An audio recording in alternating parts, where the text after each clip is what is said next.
നീ വണ്ടിപ്പണി എന്നെ പഠിപ്പിക്കണ്ട. നിന്നെങ്ങാട്ടി 5-6 ഓണം കൂടുതൽ ഉണ്ടാവില്ല ഞാന്. ഞാൻ ഇപ്പൊ ഓട്ടം കഴിഞ്ഞ് എത്തിയുള്ളൂ. പാറ്റിന്റെ ചോദിച്ചപ്പോ വാടക നിങ്ങളുടെ കയ്യിൽ തരാന്ന് പറഞ്ഞു. അത് തരും. പിന്നെ വാടക കിട്ടിയാലേ നിനക്കൊന്നും തരാണ്ടാവില്ല കേട്ടാ. മനസ്സിലായില്ല, എന്താ നിങ്ങൾ ഉദ്ദേശിക്കുന്നത്?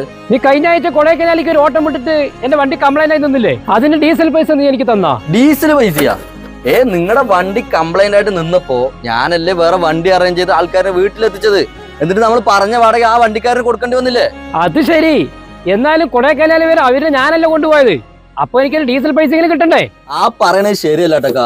നമ്മളൊരു ഓട്ടോ എടുത്തിട്ടുണ്ടെങ്കിൽ അതിന്റെ മുഴുവൻ ഉത്തരവാദിത്വം നമ്മൾ തന്നെയല്ലേ നോക്കേണ്ടത്. അതിന് വണ്ടി വഴിയിൽ നിന്നാലും ആ പറഞ്ഞ വാടകയ്ക്ക് യാത്രക്കാരനെ വീട്ടിലെത്തിക്കേണ്ടത് നമ്മുടെ കടമയാണ്. മാത്രമല്ല, വരുന്ന വണ്ടിക്കാരെങ്ങാനും കൂടുതൽ വാടക ചോദിക്കുകയാണെങ്കിൽ നമ്മൾ നമ്മുടെ കയ്യിൽ നിന്ന് എടുത്തു കൊടുക്കേണ്ടി വരും. ഇതൊക്കെ നിങ്ങൾക്ക് അറിയുന്ന കാര്യങ്ങളല്ലേക്കാ. നീ വണ്ടിപ്പണി എന്നെ പഠിപ്പിക്കണ്ട.